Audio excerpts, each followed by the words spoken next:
April 26 in 1986, the explosion, the accident on the Chernobyl power plant happened. The reactor exploded and spreading lots of radioactive dust through the adjacent forest, the town of Pripyat, and on further. Scientists say all the way to Europe. Everybody's kind of scared, and the government has nothing to do than just seal the whole area with army forces, and they let nobody in until some solution and information is found.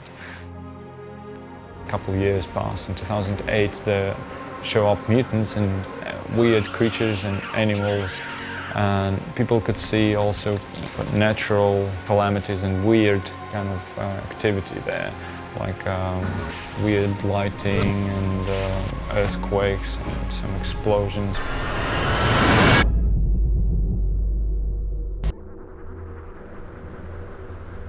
There are several types of anomalies, gravitational anomaly and like burning fluff and invisible energy concentrations. So all of that is a top risk for the player. But actually any creature trapped or character trapped into the anomaly is nearly certainly dead straight away, can be torn apart.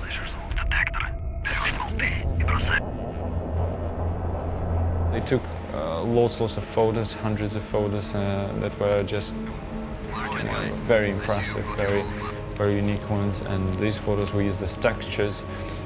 Like they would photo a building in Chernobyl, or like a little dwelling, a rotting one, and they would like take very detailed photos that can be used as textures. So actually the textures that you see in the game are real textures from Chernobyl, from those villages, from those buildings, which make the atmosphere really authentic in a way. And we even got inside the houses and inside those blocks of flats, and we could see newspapers dated like April 1986 lying on the floor, lots of trash there. And we went to those, it's like back to USSR. Everything's silent, lots of those communist leaders' portraits. And since then we've got lots of support from even the officials, the authorities at the Chernobyl power plant. They helped us out with documentaries, with information.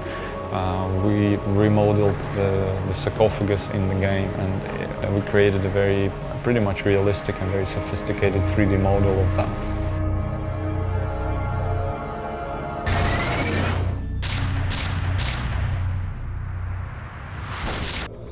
The idea of us actually putting this main character, the player, into a hostile world and make him to create a different kind of perception of gameplay, not very standard for an FPS game, since you're not like a god there to kill pretty much everyone, but you're very vulnerable and you're just an element of that world who needs to survive.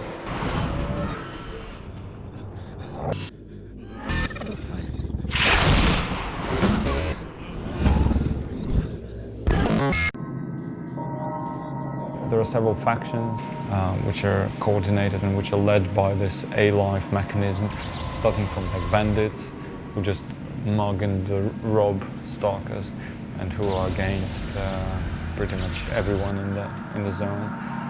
There are several clans of stalkers, and they would be detected by different like uniform.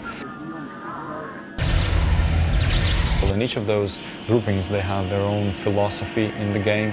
So they have their own reasons to be there. Some of them sort of cooperate, some of them are rivals, and in the game the player actually has a chance to join one of those factions and be part of that. However, the player can also be a lone wolf and play independently, or be just against anybody, which is probably the toughest. If you're against everybody, it's the toughest path, but you also have a chance to do that. So we wanted to give the player initially as much freedom as possible, and to make the decisions, play his kind of role there, and ultimately reach his own ending in the game, because every decision and every action will contribute to the ending the player will find in the game.